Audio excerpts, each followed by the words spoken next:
วัดทุ่งประเกตตำบลหนองหานอำเภอสันทรายจังหวัดเชียงใหม่ออกในนามของคณะสงฆ์จังหวัดเชียงใหม่และในนามคณะสงฆ์อำเภอสันทรายมาแล้วมาอยู่กับโยมพ่อโยมแม่ท่านผู้ฟังทุกท่านทุกคนในยามเมื่อค่ำเมื่อคืน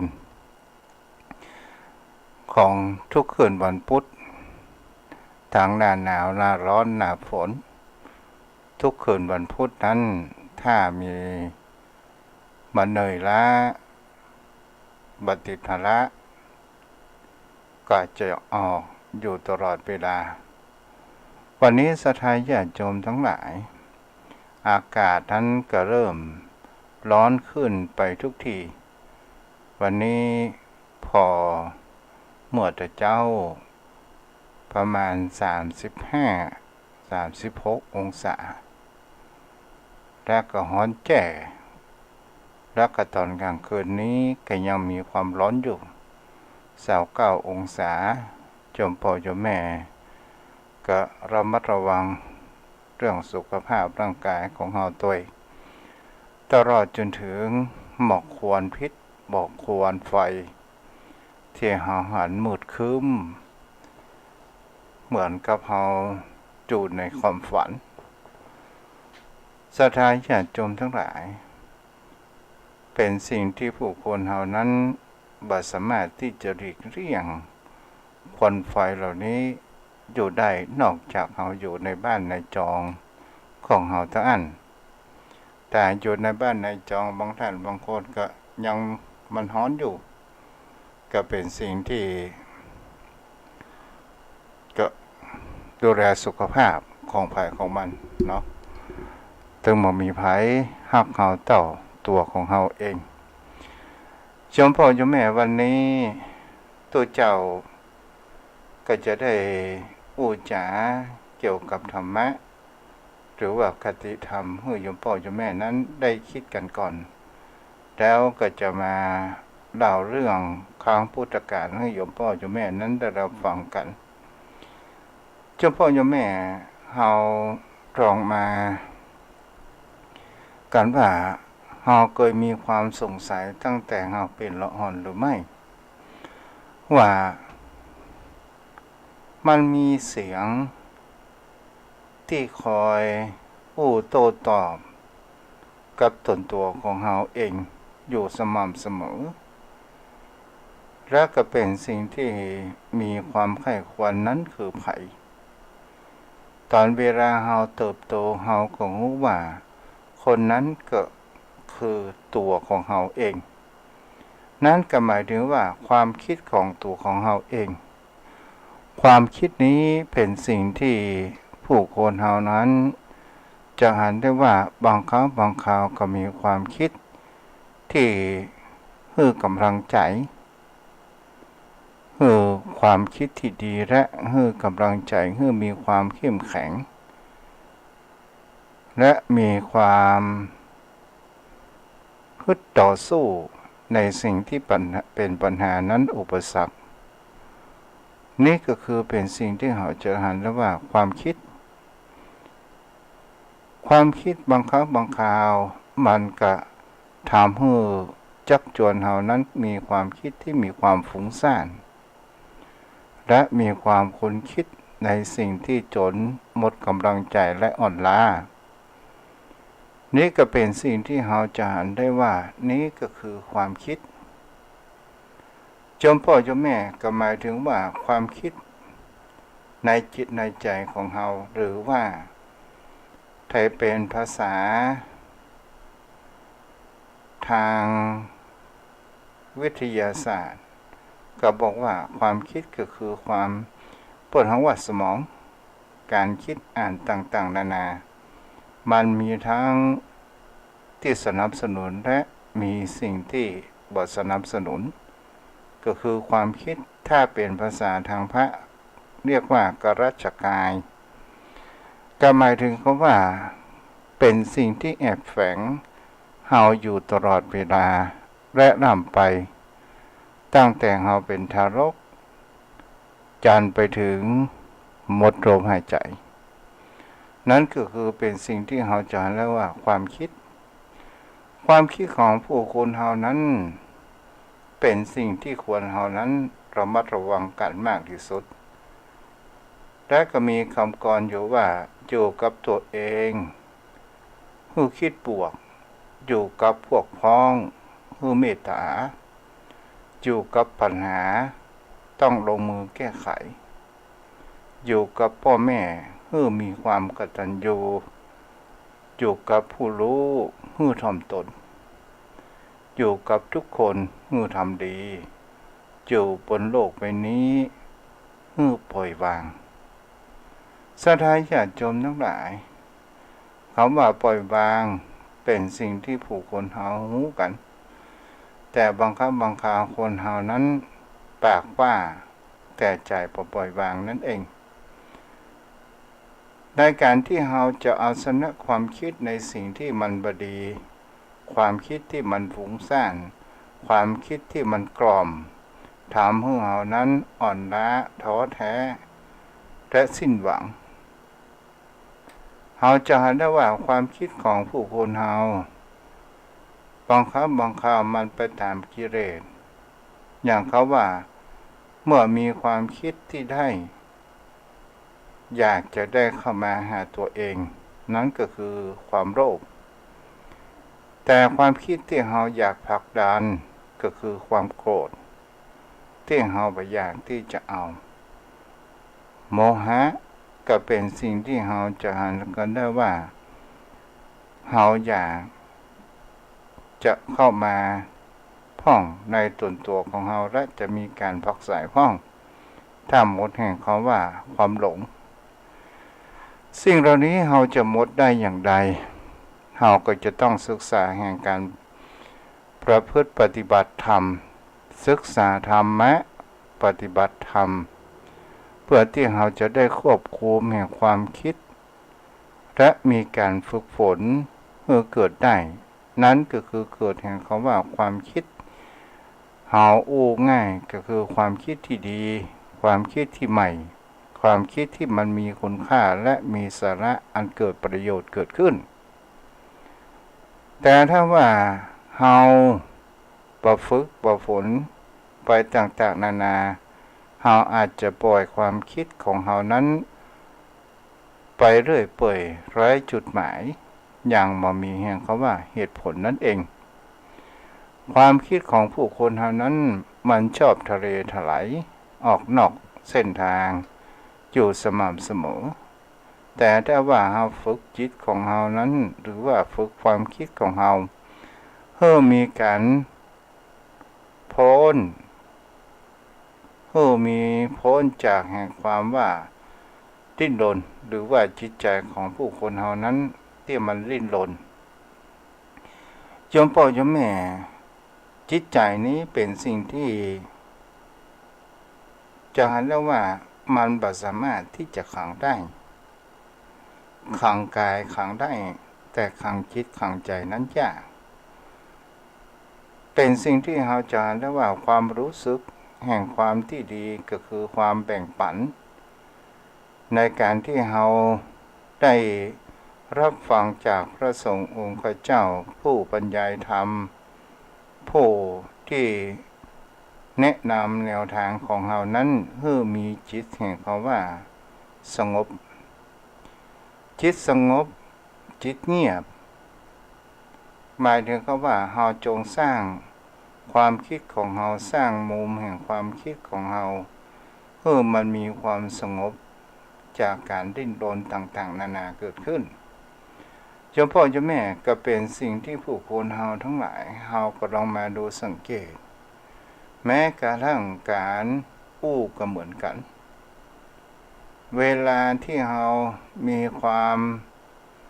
สังวรหรือว่าความสำรวมมีความเคร่งครัดในการอู้เฮาบ่อู้เสียเลยแต่พอเฮาเลิกในการปฏิบัติแล้วเฮาอู้ตามเดิมแหมแล้วอย่างนี้มันจะมีประโยชน์อะไรหยังแต่มันการอู้กันจาผู้ของผู้คนเฮานั้น สิ่งที่ดีก็จะต้องมีแห่งคำว่าสติแม้กระทั่งการปรึกษาหารือกันก็ตามถ้าหาด้วยสติปัญญาเราจะหันว่าความคิดใหม่ๆและเป็นเครื่องจูงใจให้เกิดแห่งความรักความสามัคคีนั้นเกิดขึ้นและก็มีปัญญาทางที่ดีนั้นเกิดขึ้นความวุ่นวายก็เกิดขึ้นนั่นเองแต่ถ้าว่าเรากันโดยอารมณ์ไปตามอำนาจของกิเลสก็จะทำให้ความสามัคคีของเรานั้นก็บ่สามารถที่จะเกิดขึ้นในสิ่งเหล่านี้เป็นสิ่งที่เราจะหันและมีความสังเกตหันได้ว่าเราจงสร้างแห่งคำว่าสติปัญญาในการกันจาถ้าเราตามภาษาของกิเลสแล้วถึงมีอายุ100 ปีก็เหมือนทารกแต่ถ้าว่าละอ่อนที่มีอายุ7 ปีแต่การกันจานั้นมีสติปัญญามีคุณค่ามากมีสาระมากมีประโยชน์หลายเจ้าพ่อเจ้าแม่เราก็ลองมาดูว่าโลกนี้มันมีแต่ความวุ่นวายความสับสนในสิ่งที่มันเกิดขึ้นเจ้าพ่อเจ้าแม่ความวุ่นวายและความสับสนนั้นเป็นสิ่งที่ผู้คนเราใครเป็นผู้กำหนดเกิดขึ้น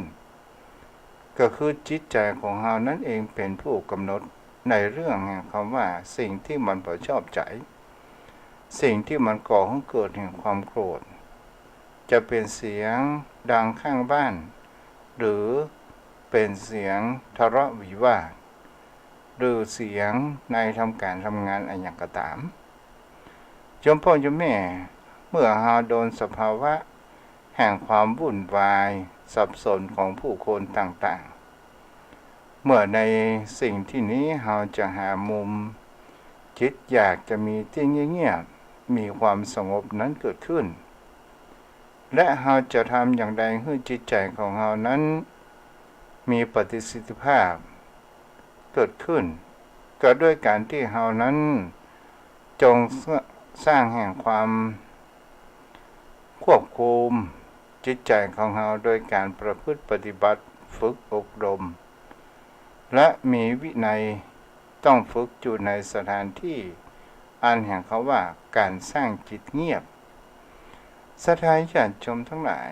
คำว่าการสร้างจิตเงียบในที่นี้ก็คือเราเป็นผู้กำหนดเองมุมใดมุมหนึ่งและเราจะหาได้ว่าในการสร้างสิ่งอื่นๆต่างๆนานาเราจะต้องมีแห่งเขาว่าลงทุนทรัพย์สินเงินทองแต่การสร้างจิตเงียบนั้นเราบ่ต้องคำว่าบ่ต้องลงทุนด้วยวัตถุสิ่งของอื่นใดนอกจาก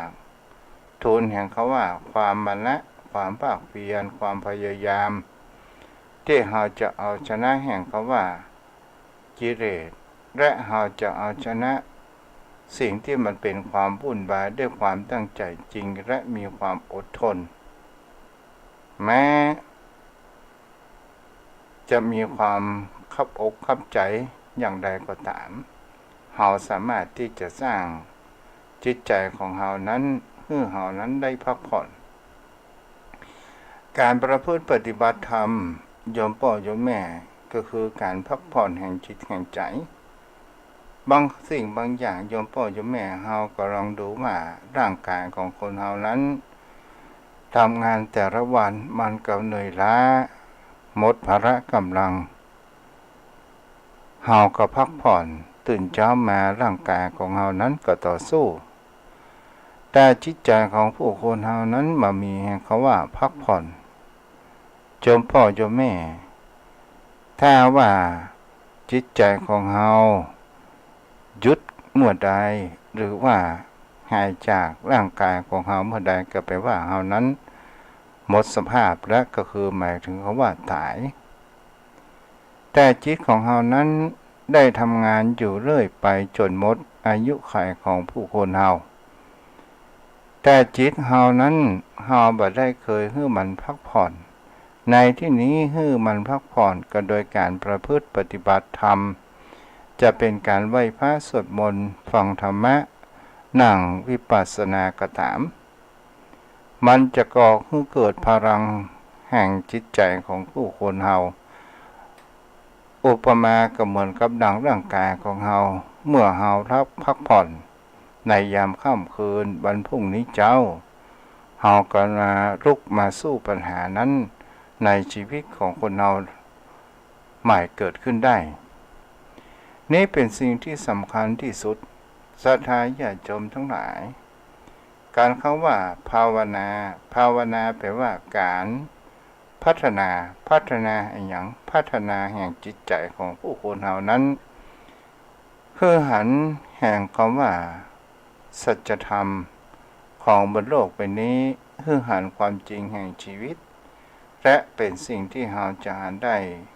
ว่าเมื่อจิตเราเงียบแล้วเมื่อจิตของเรานั้นมีความตั้งมั่นเป็นอารมณ์อันเดียวกันศรัทธาญาติโยมทั้งหลายเมื่อจิตเราเงียบปัญญาก็เกิดขึ้นและเราก็จะมีการพิจารณาดูสิ่งที่ผู้คนเรานั้นจะหันได้ว่าเมื่อจิตใจของเรานั้นควบคุมได้ทุกสิ่งทุกอย่างและเราจะก่อให้เกิดแห่งคุณและประโยชน์นั้นเกิดขึ้นในเรื่องแห่งคำว่าจิตดังเราลองมาพิจารณาในที่เพิ่นได้แสดงความคิดเห็นว่าจิตดังก็เหมือนแห่งคำว่าจิตดังมันคืออะไรหยังจิตมันดังด้วยอะไรหยังหากมันดังทางกายมันดังทางการกระทำเดินดังทำอะไรหยังตึงตังว่าส่งเสียงดังนี้จิตมองแต่จิตนั้นดังมองพอหมานก็หมายถึงคำว่าเฮานั้นบอกค่อยรู้ว่าจิตมันดังหมายถึงคำว่าผู้สรุปไปง่ายๆโยมพ่อโยมแม่สิ่งที่เฮาได้ยินเสียงขึ้นคันใดดังต้มแล้วจิตของเฮานี่ไปรับรู้แล้วมันก็เกิดแห่งคำว่าจิตดังและกับจิตมันก็จะก่อให้เกิดแห่งคำว่านี่คือเสียงรบกวนและมันก็จะก่อให้เกิดแห่งคำว่าคิดท่านคิดนี่คิดแล้วบ่ถูกอกถูกใจอยากจะผักใส่สิ่งเหล่านี้เรียกว่าเป็นความ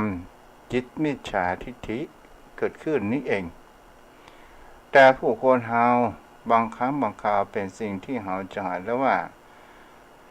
จิตมิจฉาทิฏฐินี้เป็นจิตที่มันไม่ได้ฝึก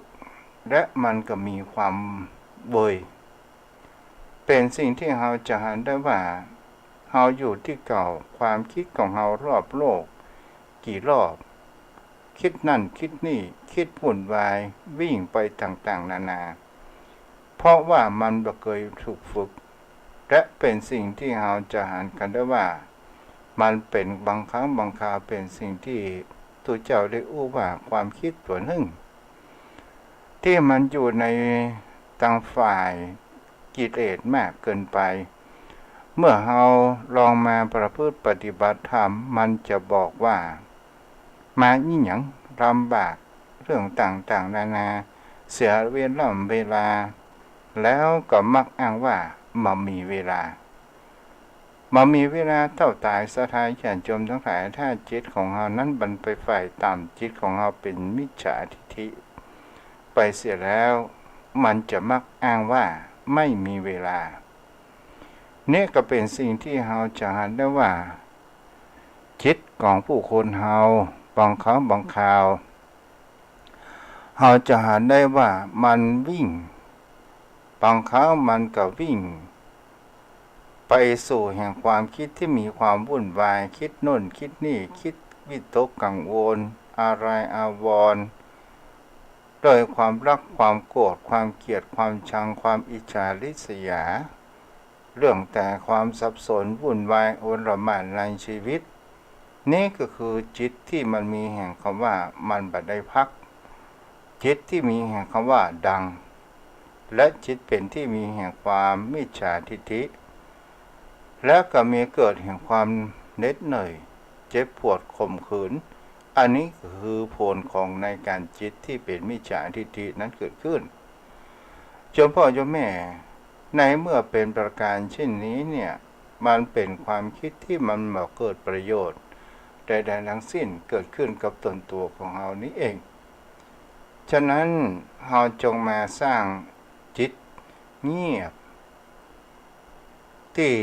ให้จิตของเรานั้นหยุดวิ่งไปตามกระแสแห่งกิเลส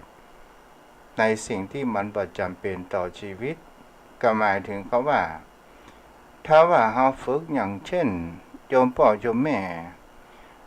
เมื่อก่อนๆเราได้ยินอะไรอย่างนิดหน่อยเราก็จะโลดเข้าไปหาจิตใจของเราจะโลดเข้าไปหาว่าเขานั้นดินทาเล่าขวนอะไรอย่างแล้วเขาว่าจังใดและก็มาอู้สู่กันฟังศรัทธาญาติโยมทั้งหลายแต่ตอนนี้เราได้ฝึกจิตแล้วว่าในการนินทาเล่าขวนของบุคคลอื่นมันเป็นสิ่งที่ประเกิดประโยชน์ใดๆทั้งสิ้นบางครั้งอาจจะเป็นการสร้างศัตรูเกิดขึ้นในชีวิตตนตัวของเรานั้นก็ว่าได้เราก็เลยห้ามจิตห้ามใจของเรามาเข้าไปในวงแห่งการสนทนาเรื่องนินทาต่างๆจิตของเรานั้นนี้ก็คือเป็นลักษณะแห่งเขาว่าจิตที่มีสัมมาทิฏฐิจิตที่มีความคิดที่ถูกต้องเรียกว่าจิตมันเงียบศรัทธาญาติโยมทั้งหลายถ้าหามาอู้แห่งเขาว่าจิตเงียบจิตเป็นแต่ค่าจิตมันจะเป็นสิ่งที่เรานั้นจะหันได้ว่าผู้ใดประพฤติปฏิบัติแล้วเราจะหันความคิดและเราจะหันตัวแห่งจิตในการที่เรามองไปแล้วบางสิ่งบางอย่างก็คือหมายถึงเขาว่าเรามองเรื่องภายนอกแต่บ่เคยสนใจในเรื่องจิตใจของผู้คนเราจิตใจตนตัวของเราเองว่าจิตใจของเรานั้นเป็นเช่นใดก็หมายถึงเขาว่าโอ้อย่างกับภาษาชาวบ้านก็บอกว่าเรานั้นเป็นคนเช่นใดอย่างนี้เป็นต้นศรัทธาญาติโยมทั้งหลายจิตใจของผู้คนเรานี้บางสิ่งบางอย่างถ้าเราบ่ได้ฝึกมันแต่มันจะเอาไปอยู่ก็หมายถึงเขาว่าถ้าว่าโดนอุปสรรคปัญหามันจะเกิดแห่งความว่าล้มเลิกกันเป็นส่วนใหญ่แต่ถ้าว่าจิตใจของผู้คนเราที่มีความคิดสู้คิดแห่งความตั้งมั่นในทางที่ดีประกอบแห่งเขาว่าความคิดที่ถูกต้องสมาธิมันจะก่อให้เกิดแห่งคำว่าพละกำลังแห่งจิตแห่งใจของเรานั้นเกิดขึ้นถ้าหาอู้ไปแล้วพละกำลังแห่งการภาวนาโยมพ่อโยมแม่เป็นสิ่งที่สร้างแห่งคำว่าเปิ้นเฮาว่าสร้างสิ่งที่เราบ่คาดฝันมันจะเกิดขึ้นกับตนตัวของเราจากในสิ่งที่ของเราเคยมีความคิดหนักอกหนักใจหรือว่ามีศัตรูมากแต่เราประพฤติปฏิบัติธรรมและเราได้หันและเรามีความว่าแผ่เมตตาจากในสิ่งที่บดีก็กลับกลายเป็นเรื่องดีนั้นเกิดขึ้นนี่ก็คือพลังแห่งความประพฤติปฏิบัติแห่งคำว่าวิปัสสนาโยมพ่อโยมแม่ท่านผู้ใดอยากจะหันกระรองประพฤติปฏิบัติน้อมจิตน้อมใจของเราเพื่อเกิดแห่งความว่าศรัทธามีความเลื่อมใสในพระพุทธองค์และในหลักธรรมคำสอนของพระพุทธองค์และเชื่อในเรื่องแห่งเขาว่า ผู้แนะนำก็คือพระสงฆ์สาวกของพระพุทธองค์ก็คือหมายถึงคำว่าเชื่อในพระรัตนตรัยอย่างนี้เป็นต้น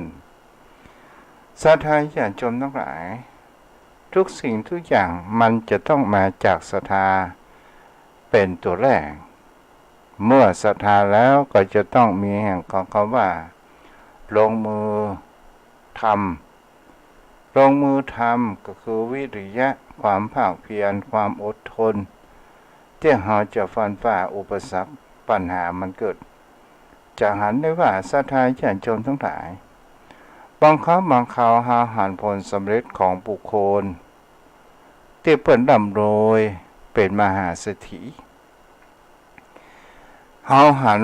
เพียงแค่เปิ้นเป็นมหาเศรษฐีแต่เฮามหาแห่งเขาว่าการเดินทางเริ่มตั้งแต่ต้นของเขานั้นมาอย่างไรส่วนใหญ่นั้นก็จะต้องผ่านแห่งความยากความลำบากความมณอดทนต่างๆนานาถึงจะมีความสำเร็จสิ่งเหล่านี้นั้นเกิดขึ้นได้ศรัทธาญาติโยมทั้งหลายเฮาจะหันได้ว่าพุทธองค์ก็เป็นมนุษย์อย่างกับผู้คนเฮาแต่ปุญญาวาสนาของพุทธองค์นั้นได้สั่งสมมาหลายชาติถึงได้เป็นพุทธโคดมเป็นผู้ตรัสรู้ชอบได้โดยพระองค์เองศรัทธาญาติโยมทั้งหลายเฮาก็ลองพอกว่าจะมาเป็นพระพุทธเจ้าก็จะต้องฟันฝ่าอุปสรรคขวากหนามได้สิ่งหลายอย่างหลายภพหลายชาติแต่มันก็ยังมีแห่งเขาว่าความสำเร็จที่พระองค์นั้นได้ทำสาธิตให้เฮาดูทำเมื่อเฮาหันแต่เฮานั้นสามารถที่จะกระทำได้ถ้าเฮาเกิดแห่งเขาว่าความเคยชินคุ้นชินความเสพจิตใจของเฮานั้นมันก็จะเสพสิ่งที่มันดีๆสิ่งที่มันเป็นกุศลเฮาก็ลองมาดูสังเกตว่าบางครั้งบางคราวเฮาอยากจะมีอายุยืนเฮาก็จะต้องกินอาหารที่ดีและมีความปลอดภัยเข้าสู่ร่างกายของผู้คนเฮานั่นเองในจิตในใจเฮาเคยฮื้ออาหารแห่งจิตแห่งใจที่ดีนั้นฮื้อกับของเฮานั้นหรือไม่ส่วนใหญ่ของผู้คนเฮาจะเห็นได้ว่าเฮาไปแสวงหาในเรื่องสิ่งที่มันเป็นกรรมคุณเข้ามาสู่จิตสู่ใจของเฮาแล้วแต่แล้วกรรมคุณต่างๆนานามันก็บ่ใช่มีความจีรังและยั่งยืนนั้นเกิดขึ้นศรัทธาญาติโยมทั้งหลายเฮาก็ลองมาดูว่าอย่างเรื่องกรรมคุณจะเป็นกรรมคุณที่มันมีแห่งเข้าว่าเข้ามาทางอายตนะภายในภายนอกเข้ามากระทบกันและเป็นสิ่งที่หารูปอย่างกับโยมพ่อโยมแม่มีคู่ชีวิตเมื่อยามโดมนั้นเฮาหันรักเมากันพอเวลาเฮาแต่งงานกันไปบางครั้งบางคราวบางกู้บางกิมก็มีการพิษเถียงกันในแต่ละวันบางกู้บางกิมนั้นก็มีการอภัยให้กันและกันบางกู้บางกิมก็รู้กันเหมือนพี่เหมือนน้องเพื่อฝากผีฝากไข่กันไปตลอดหอดฝั่งศรัทธาญาติโยมทั้งหลายบางครั้งบางคราวเป็นสิ่งที่เราจะหันกันได้ว่าบางคนก็บอกว่าเป็นกู้เวรกู้กรรมใจให้มันกันเดี๋ยวในญาตินี้ให้มันหมดไปเสียนี่ก็คือเรื่องกรรมคุณมันก็มามีแห่งเขาว่าจีรังไรอย่างยืนเกิดขึ้นต่อมาศรัทธาญาติโยมทั้งหลายเรื่องกรรมคุณความอยากได้อยากมีอยากเป็นถ้าเฮาอยากจะมีรถเฮาก็ไปเอารถมาเมื่อเฮาเอารถมาปีแรกเป็นรถใหม่ปีที่สองนั้นเริ่มจะเป็นรถเก่าปีที่สามที่สี่ที่ห้าแต่ถ้าว่ารถกันนี้เป็นรถที่สร้างแห่งความมั่งมีให้กับตนตัวของเฮาในการที่ทำมาหากินค้าขายต่างๆนานาเฮาก็จะเทิดทุนเอาไว้ถึงมันจะเก่าอย่างใดก็ตาม แต่บังคับบังคาคนเฮาซื้อเพื่อที่จะใจแล้วก็เปลี่ยนแล้วก็เอาอันใหม่มาเพิ่มมันตามยุคตามสมัยก็หมายถึงเขาว่าบุคคลนั้นอย่างกับเปลี่ยนรถเหมือนเปลี่ยนเมียอย่างนี้เป็นต้นโยมพ่อโยมแม่ก็ลองคิดพิจารณาในเรื่องนี้โยมพ่อโยมแม่ได้รับฟังกันต่อมาศรัทธาญาติโยมทั้งหลายในเรื่องแห่งคำว่าเรื่องเล่าเรื่องพระภิกษุพระเถระผู้ที่บัญญัติต้นแห่งบัญญัติในเบื้องต้นศรัทธาญาติโยมทั้งหลายในเรื่องนี้เนี่ยก็คือในเรื่องพระเถระผู้มีฤทธิ์เท่ากับพระโมคคัลลานะก็คือพระปิณโตละพระบินโตละภาละทวาชะเถระเฮาง่ายๆให้โยมพ่อโยมแม่ได้เข้าใจกันพระปิณโตละพระราชวเถระเนี่ยพระเถระรูปนี้เนี่ยเป็นบุตรของพราหมณ์ผู้มีความมั่งคั่งมหาศาลในตระกูลภาลทวายะผู้เป็นปู่โรหิตของพระเจ้าอุเทนเดิมชื่อว่าภาลทวาชมานพและก็ได้ศึกษาจนจบไตรเพศอ่านคัมภีร์ศักดิ์สิทธิ์คัมภีร์พระเวทต่างๆนานาอยู่ในลัทธิของพราหมณ์มีความเชี่ยวชาญในวิชาแห่งไตรเพศศรัทธาญาติโยมทั้งหลายบรรพผู้นี้เนี่ยก็เป็นที่ได้เป็นครูบาอาจารย์ได้สอนลูกศิษย์ลูกหาเกี่ยวกับเรื่องไตรเพศมีลูกศิษย์ลูกหาอยู่มากมายแต่คนเฮามันก็ต้องมีดีอย่างเสียอย่างแต่เนื่องจากว่ามนุษย์ผู้นี้เนี่ยมีความโลภในอาหารการกินปั้นฮ้อก็ว่าสวาปามนะศรัทธาญาติโยมทั้งหลายกินได้บริโภคอาหารต่างๆนานาจนถามให้ลูกศิษย์ลูกหามันก็ว่าของดีๆอาจารย์กินไปสมมติลูกศิษย์ลูกหาก็ไม่ได้กินก็เลยมาสร้างความลำบากลูกศิษย์ลูกหาก็เลยตีตัวห่างออกจากตัวของอาจารย์มันทั้งผู้นี้ก็ได้ย้ายถิ่นฐานไปที่เมืองราชคฤห์ได้ตั้งสำนักสอนในเรื่องไตรเพศในลัทธิศาสนาพราหมณ์เมื่อไปอยู่ต่างถิ่นศรัทธาญาติโยมทั้งหลายในเมืองราชคฤห์ก็เป็นอาจารย์ใหญ่แต่คนที่จะมาสมัครเรียนนั้นมีน้อยบังเอิญในตอนนั้นองค์สมเด็จพระสัมมาสัมพุทธเจ้าได้ประกาศพุทธศาสนาที่เมืองราชคฤห์และมีประชาชนบริษัทต่างสี่เคารพนับถือเป็นจำนวนมากแล้วลาภสักการะก็เกิดขึ้นด้วยความสมบูรณ์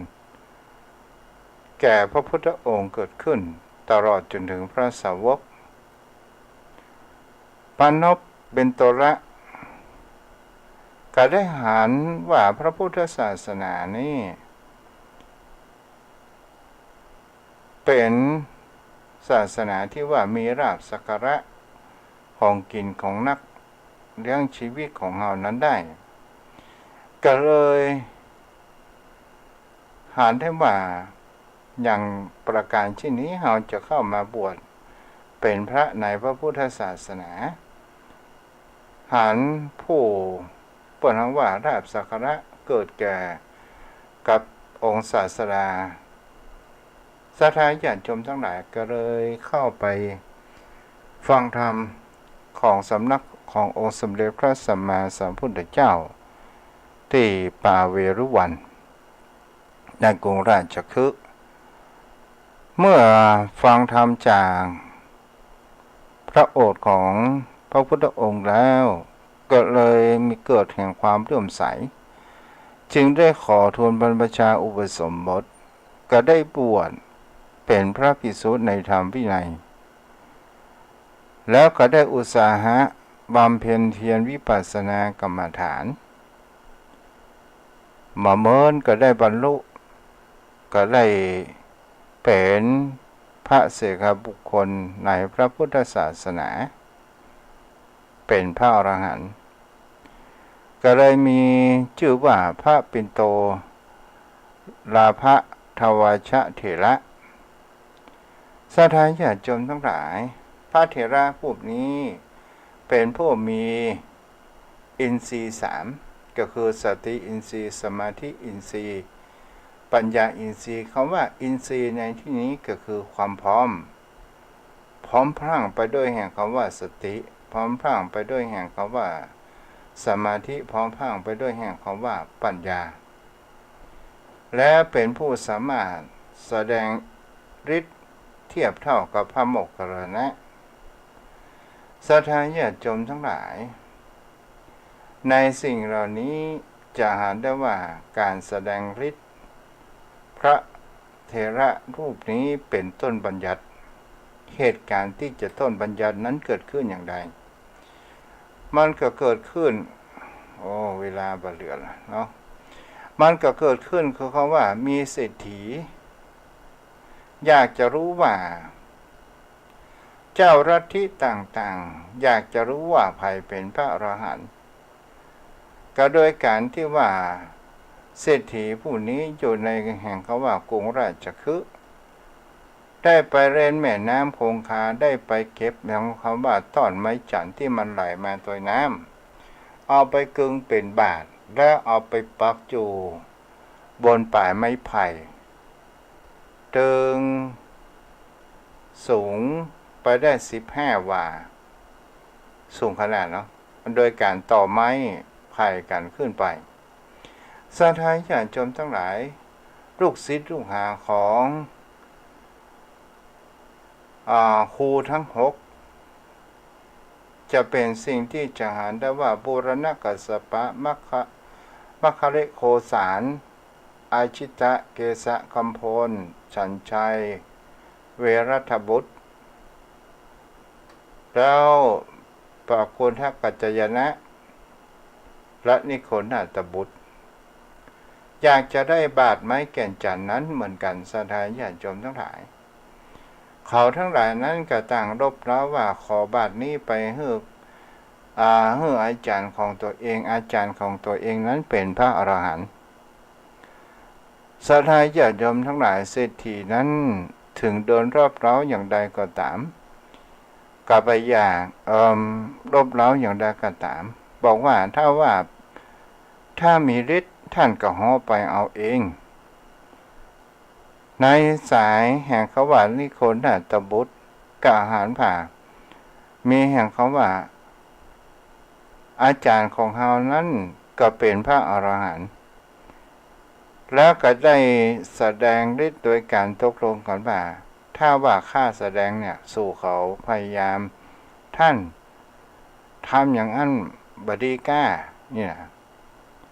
แล้วก็ได้แสดงบทบาทแห่งละครเหมือนจะเหาะแต่ลูกศิษย์ลูกหาก็บอกว่าบ่สมควรแล้วก็ได้ทูลขอได้ขอกับเศรษฐีขอบาทมาให้อาจารย์เศรษฐีนั้นก็บอกว่าถ้าเป็นพระอรหันต์ก็ขึ้นไปเอาบาทศรัทธาญาติโยมทั้งหลายเวลาผ่านไปจนเศรษฐีนั้นบอกว่าในเมืองนี้ความเป็นจริงพระอรหันต์ก็คงบ่มีความนี้ก็ไปถึงหูของ พระเถระทั้งสองก็คือพระเถระโมคคัลลานะพระปิโตระเถระผู้นี้ได้ยินเข้าใส่ศรัทธาญาติโยมทั้งหลายได้กล่าวของเขาว่าความสบประมาทว่าในแท้ที่จริงแล้วพระอรหันต์บ่มีในชมพูทวีปในเมืองกรุงราชคฤห์ของเฮาเนี่ยบ่มีเป็นพระอรหันต์เพียงแค่คนอู้กันเปล่าไปบ่ได้เมื่อพระเถระทั้งสองนี้ได้ฟังอย่างนี้แล้วแกได้บอกว่าจะเอาบาตรก็ได้แสดงอิทธิปาฏิหาริย์ในการที่ว่าพระปิโตระนี้ก็ได้เข้าฌานศรัทธาญาติโยมทั้งหลายก็ได้เหาะขึ้นไปเอาบาตรและไปแสดงอิทธิฤทธิ์เอาปิมหินประภาก้อนใหญ่มาถือไว้ตัวแล้วก็ไปหลังคาบ้านส่งเศรษฐีหาประการเช่นนั้นก็มอบกราบขอนิมนต์พระเถระโลมาเตอร์พระเถระรูปนี้ก็ได้เอาหินประภาเอาประภาก้อนใหญ่นั้นเอาไปไว้ที่ดังเดิมแล้วก็ได้ลงมาเศรษฐีผู้นี้ครับพระภรรยาและลูกและบริวารยอมเป็นผู้อุปถัมภ์อุปถากพระปิโตระนี้ศรัทธาญาติโยมทั้งหลายความนี้ก็ไปถึงหูของพระไปยังวัดเวรุวันศรัทธาญาติโยมทั้งหลายตอนแรกนั้นพระองค์ก็ไปได้สังเกตไปได้รู้และก็มีผู้คนที่อยากจะให้พระเถระนี้แสดงอิทธิปาฏิหาริย์แห่งครั้งพระเถระรูปนี้ก็แสดงอิทธิปาฏิหาริย์เสียงก็อึงอยู่ในวัดในวาองค์พระศาสดาก็ถามกับพระอานนท์ว่านั่นเสียงอึงอะไรอย่างพระอานนท์นั้นก็ได้กราบทูลว่านั่นที่เสียงอึงเพราะว่าพระเถระปิโตระเถระนั้นแสดงอิทธิปาฏิหาริย์ให้กับประชาชนนั้นได้หันเมื่อองค์ศาสดาได้ประการเช่นนี้ก็บอกว่าพระอานนท์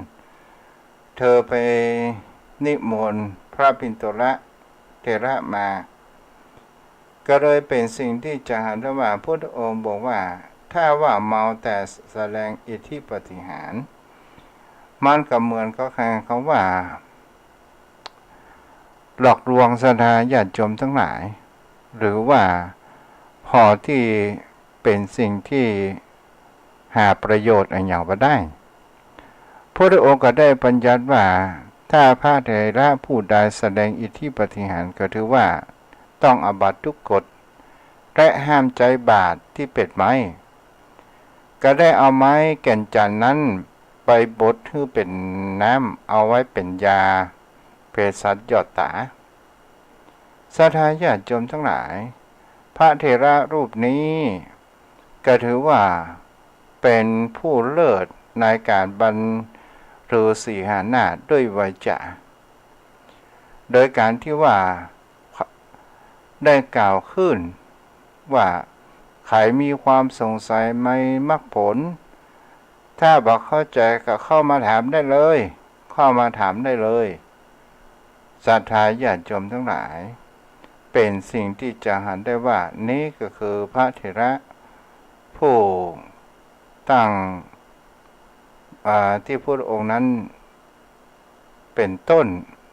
ตัวบัญญัติวินัยในเรื่องการแสดงอิทธิปาฏิหาริย์นั้นเกิดขึ้นเอาละโยมพ่อโยมแม่เวลาเหลือน้อยไปลงทุกทีตอนนี้มีแม่อ๋อยอรพินอมนตรีได้รับฟังอยู่เนาะใครที่รับฟังอยู่ก็สามารถที่จะโทรเข้ามาได้เด้อในตอนนี้0631639950วันพรุ่งนี้ก็อยู่กันในช่วงเย็นเนาะ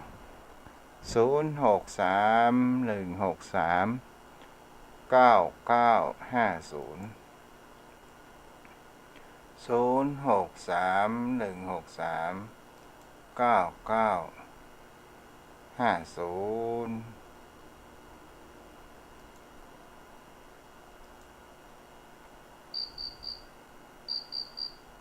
เจริญพรแม่วลี สวัสดีอาจารย์ จ้ะ วันนี้ไปหาหมอเป็นไงบ้างดีหรือยัง ดีละจ้ะ เมื่อดีแล้วดีแล้วเนาะ จ้ะ อาจารย์สอนสวดมนต์นะจ๊ะ จ้าโอ้เก็บลืมนะ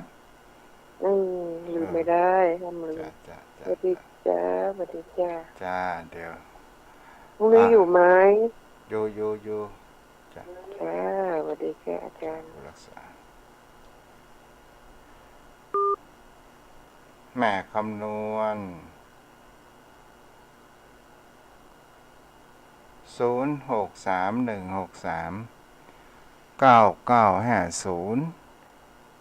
ฮับไปถึง10:55เนาะจากนั้นจะไหว้พระสวดมนต์เจริญพรแม่คำนวณ เจ้ากับภาษาเจ้าท่านเจ้า เจ้า ในข้างอยู่เด้อ เจ้า จะยังว่ายังท่านว่าติว่าพระละเขาพึกมาแล้วนี่แต่ในการรู้สึกได้อยู่ที่ว่าเสียงดังเสียงหยังนี่ได้อยู่เจ้าอย่างบ้านใกล้ๆนี่เวลาเป็นพิษเป็นขี้เหล้าน่ะเป็นจะพิษกันมันสมมุติตั้งไกลๆเป็นว่าอยู่ได้อย่างไรเป็นเรียดกันนั้นกันน่ะในกันจะสนใจนะมันกะบ่ได้ยินของมันไปเจ้านั่นแหละกันมันจะเรื่องของเฮาลูก เจ้าแม่นน่ะมันใจเรื่องของเฮาก็บ่ได้ยินน่ะ จ้าผู้รักษาเด้อ เจ้ากับภาษาเจ้าภัยจะโทรมาโทรเข้ามาได้เด้อ0631639950เจริญพร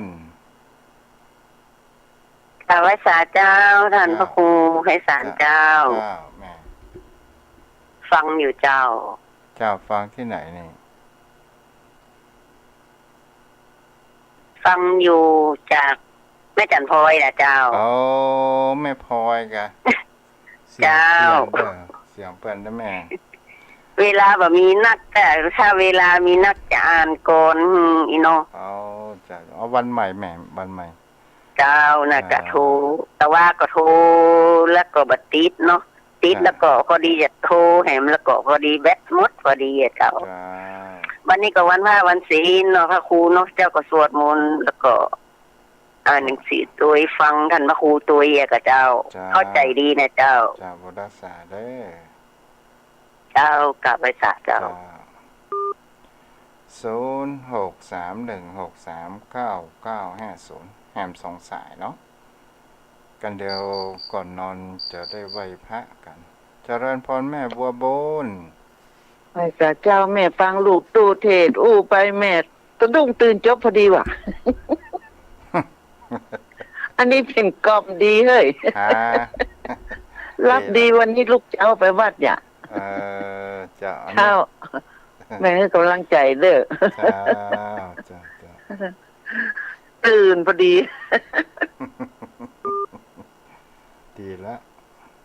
0631639950กันเดี๋ยวเฮาไหว้พระสวดมนต์แผ่เมตตาพร้อมกันเนาะโยมพ่อโยมแม่วันพรุ่งนี้วันนี้ก็เป็นวันศีลวันพระกันเอาละมามีภัยแล้วเฮาจะจุดการสนทนาธรรมเด้อต่อไปไหว้พระพร้อมกันเนาะ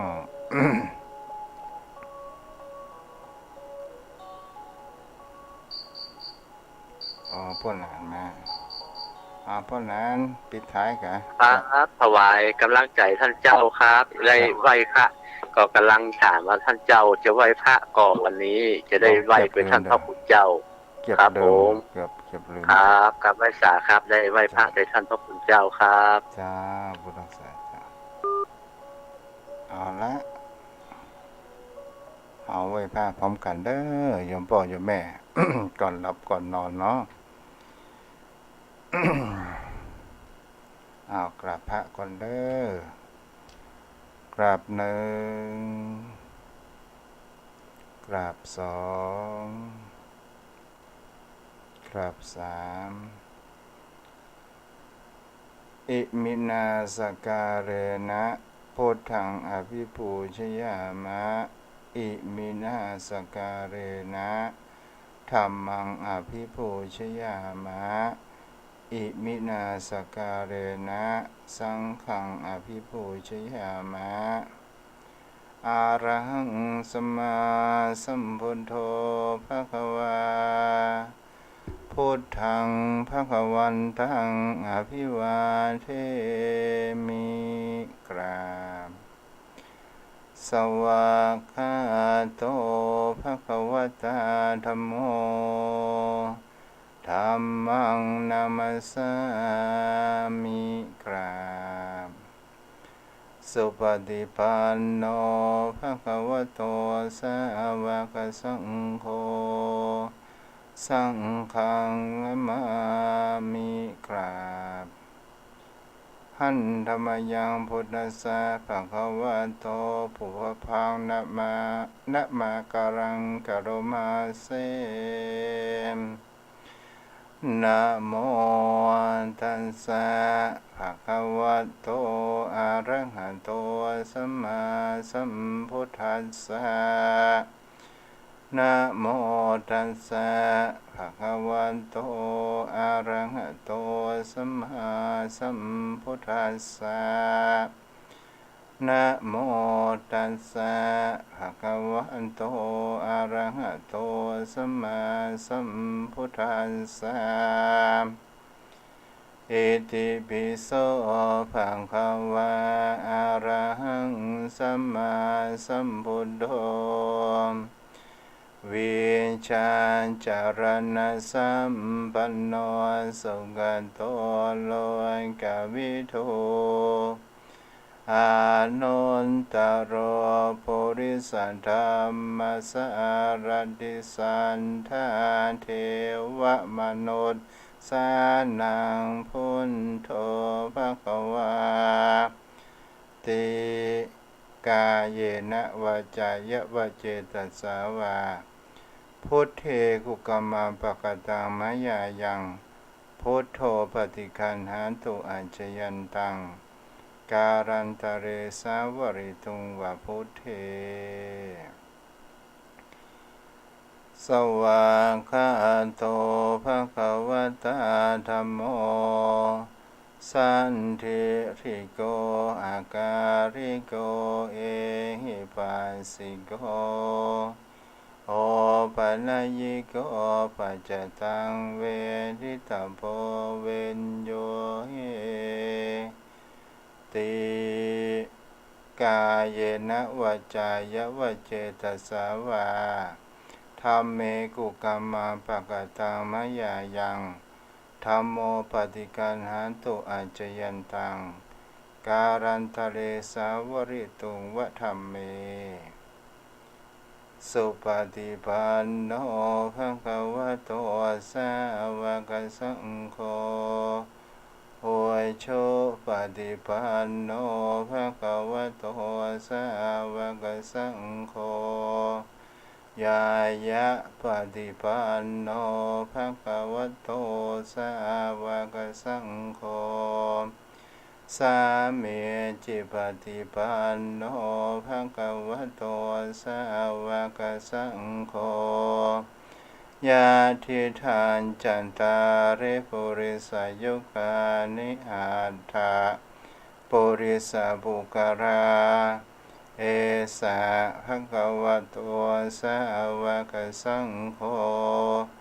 อาหุนายโยปาหุนายโยทักขินายโยอัญชริกรณิโยอนุตตรังปุญญเขตังโรกัสสาติกายเยนะวาจาวะเจตสาวา สังเขกุกัมมังปะกตังมะยายังสังโฆปฏิกันหันตุอาจยันตังการันตเรสาวริตุงวสังเขต่อไปแผ่เมตตาให้กับตัวเองเด้ออาหังสุขิโตโหมิขอให้ข้าพเจ้าจงมีความสุขอาหังนิทุโคโหมิขอให้ข้าพเจ้าจงปราศจากทุกข์อาหังอเวโรโหมิขอให้ข้าพเจ้าจงปราศจากเจ้าเวรกรรมอาหังอปโชโหมิขอให้ข้าพเจ้าพ้นจากการพยาบาทเบียดเบียนและเดือดร้อนอาหังอานิโคโหมิขอให้ข้าพเจ้าจะได้ลำบากกายลำบากใจเลยอาหังสุขีอัตนังปริหะรามิขอให้ข้าพเจ้าจงมีความสุขกายสุขใจและรักษาตนให้พ้นจากอันตรายทั้งสิ้นเถิดต่อไปแผ่เมตตากับสรรพสัตว์ทั้งหลายยังกินจิกุสรังกัมมังกรรมใดที่เป็นกุศลที่ข้าพเจ้าได้กระทำแล้วนี้จงเป็นส่วนแด่ท่านผู้มีพระคุณทั้งหลายมีมารดาบิดาเป็นต้นตลอดจนถึงสัตว์เราอื่นที่เป็นเพื่อนเกิดแก่เจ็บตายด้วยกันทั้งหมดทั้งสิ้นขอให้ท่านทั้งหลายจงได้รับซึ่งส่วนกุศลนี้ที่ข้าพเจ้าได้อุทิศถวายนี้เถิดข้าพเจ้าขอตั้งสัจจะอธิษฐานโดยอานุภาพแห่งบุญกุศลที่ข้าพเจ้าได้กระทำแล้วนี้จงเป็นภรวะปัจจัยเป็นนิสัยตามส่งให้เกิดปัญญาญาณทั้งชาตินี้และชาติหน้าเถิด